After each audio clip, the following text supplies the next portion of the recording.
Please welcome in Don Fischer, the voice of the Indiana Hoosiers. And good and bad weekend for Indiana. Good for Kurt Cignetti and everything he's getting done. And, of course, Indiana with a tough loss at home against Kansas on Saturday and an incredible atmosphere and a game that they led for 35 minutes, Don, and really it didn't go away until about three and a half minutes to go. But Kansas was able to just hang around after being down by 13 and come back and do the things they needed to do at the end of that game to win.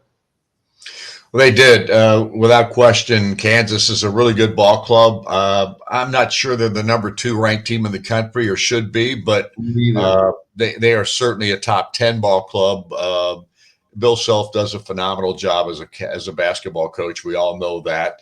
But at the same time, I thought Indiana played really well in this ball game. I thought it was their best performance against a quality team.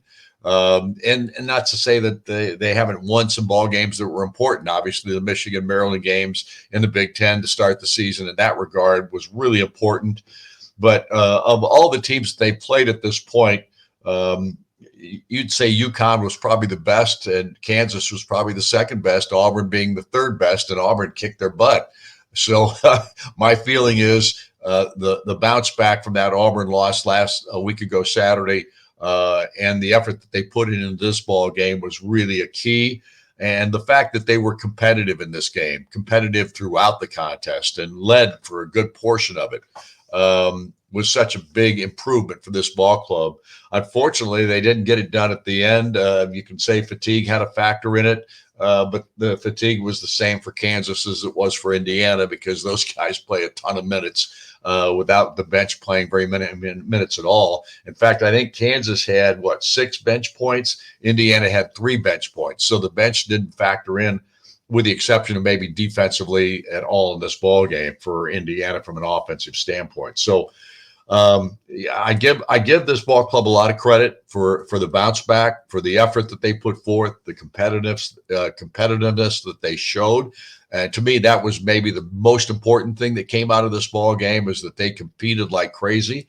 And a big part of that was because Indiana's crowd was just spectacular. I mean, you don't have the students there. They're home for Christmas, that type of thing. You've got all these fans that are bringing their kids. Don't get to see all that many basketball games at IU because they're not season ticket holders and they can't get season tickets. And this mini package that they put together that allowed fans to come and see this Kansas ball club. Well, the fan base that's the true Hoosier Nation right there that you saw on Saturday. These guys and gals and their children that came to this ball game. It was just fun to see that group provide so much adrenaline for this Indiana basketball team. Absolutely. It was an incredible environment.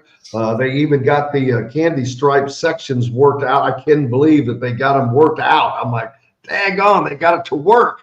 And it looked, the arena looked amazing. Simon Scott Assembly Hall looked pretty cool. That was a really good looking sight. The crowd it was definitely a tournament atmosphere and a great game between two behemoths.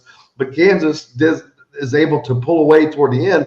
And I know they want to talk about fatigue, but Kansas actually had 4 guys that played 36 minutes or more. Indiana only had 3. That was probably because of some foul trouble between McKenzie and Mbako and Renew. But at the end of the day, those guys are out there on the floor as well, and they were able to get it done. Yeah, and you got to give Kansas credit. They're just a smart basketball team. And Dickinson, of course, has helped them immensely. A guy of his size and experience level. He was second leading scorer in their ball club with 17. He had 14 rebounds in the game. I thought Khalil Ware handled himself very well in this contest. He had 15 rebounds himself, only 11 points in the ball game. He struggled shooting the basketball, but he was double and triple teamed almost the entire ball game. They were going to take him away for sure. And Malik had foul problems and got himself into, and again, some of those fouls that Malik commits sometimes are just silly fouls. He's got to get smarter in that regard. Kind of a bull in a china shop sometimes in that regard. He's got to just get smarter out there on the floor. But at the same time, you can't take anything away from what Trey Galloway was able to do in this ball game. He was spectacular. 28 points, a career high, slash to the rim. I can't remember how many times he went right to the rim and scored the basketball. He played fearlessly. He knocked down 2 threes in the game out of 4 attempts, which is huge because we haven't seen him shoot the 3 ball at all this season. He's made, I think it was 3 for 14 coming into the game, something like that. From the 3-point line, wasn't taking very many because I think his confidence was shot in that regard. Well, not in this ball game. He knocked down 2 big threes that were critical in the contest. So I like what I saw from Indiana for the most part. They just didn't finish this ball game, which is going to be an ongoing problem for them if they can't. They've got to find ways to win, and they have won some games this year that were, late in the contest. But against a quality team, against a team like Kansas or a team like Auburn or a team like UConn, Indiana doesn't have many of those kinds of games left on their schedule this year, and it's going to be a problem when it comes to NCAA tournament time. Absolutely. It was their last opportunity for a quality non-con win. Now you're going to have to look towards the Big Ten Conference, which that's been a little shaky other than Purdue. We don't know who is really good in the Big Ten yet. But also the defense being played on Saturday, especially Trey Galloway. We talk about him on the offense, the career day he had there. Man, he was playing really, really good defense. And he just did a phenomenal job on both ends of the floor. And to see him do that takes a lot of energy. But yeah, man, he gave it all on Saturday. Yeah, and I think that energy, in his case specifically, I think he was wore out at the end of that ball game. He made 2 or 3 passes that were uncharacteristic turnovers at the end of the ball game. Late, and again, I just think he was just out of gas because he was playing so hard at both ends of the floor for the entire contest. I like what I see from Gabe Cupps. I mean, this kid's playing really, really well. Not shooting the ball like you would like at this point, but he does all the right things. He still plays hard at the defensive end. He keeps the guys in front of him. He makes them work for everything that they get. And he handles the basketball almost flawlessly. I think he had 1 turnover in this ball game in 37 plus minutes of playing time.